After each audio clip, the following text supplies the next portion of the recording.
book of St. Luke, chapter 21, verse 12.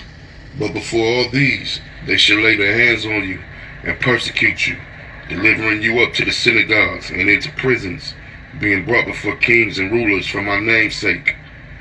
The book of St. Luke, chapter 21, verse 16 and 17. 16. And ye shall be betrayed both by parents and brethren and kinfolks and friends, and some of you shall they cause to be put to death.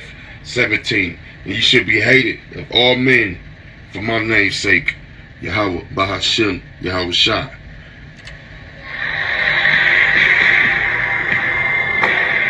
Here are the facts.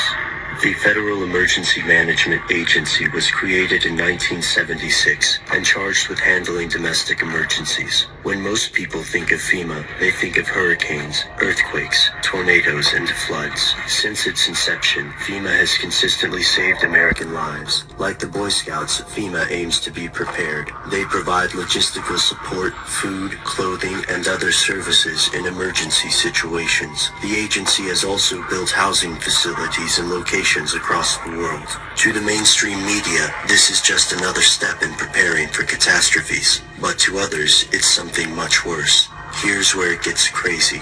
According to broadcaster Alex Jones, FEMA is a front for a secret government, and the housing locations will actually serve as quarantine centers or internment camps. This is not an unfounded fear. After all, during World War II, the U.S. forced over 100,000 Japanese Americans into government camps for the duration of the conflict. And civil unrest could be considered a domestic emergency. How would this insurrection occur? Theorists cite any number of possible causes, from the establishment of a one-world government to a national pandemic. Some believe a global elite of bankers and aristocrats may artificially create a disaster to trigger a massive incarceration of U.S. citizens who object to the plan, whatever that plan might be. Fringe researcher Mary Louise alleges that FEMA keeps a red list and a blue list, where people on the blue list will be shipped to camps for quarantine or re-education, while those on the red list will be executed. Skeptics rightly point out that this conspiracy requires an amazing,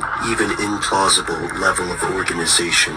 Also, a large natural disaster can displace hundreds of thousands of people, so building temporary housing in advance seems like a good idea. Yet there's another angle here. The U.S. already holds the world's largest prison population, with over 2 million people incarcerated. Most of the people who believe that FEMA is a cover for mass imprisonment also believe in the Illuminati, Freemasons, or satanic conspiracies. Sometimes they believe in all three.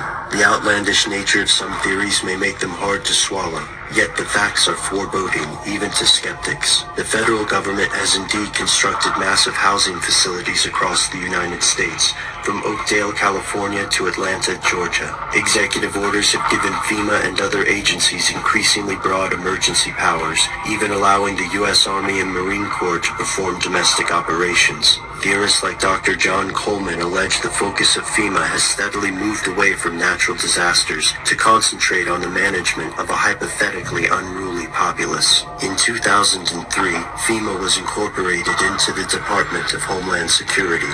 To most Americans, this is just another game of bureaucratic musical chairs. However, it makes perfect sense to conspiracy theorists. Before you reject this theory, take a look at the laws surrounding the Constitution, FEMA, Homeland Security, and other related agencies. Pay close attention to Rex 84, the Patriot Act extensions, Operation Garden Plot, and the executive orders that created FEMA. Conspiracy theorists think these documents are only the tip of the iceberg.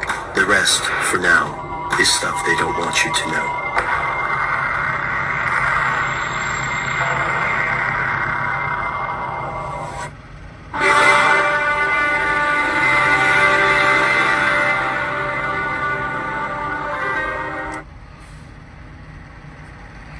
Book of Matthew, St. Matthew, chapter 24, verse 21. For then shall be great tribulation, such as was not since the beginning of the world to this time, no, nor ever shall be. And except those days should be shortened, there should no flesh be saved, but for the elect's sake those days shall be shortened.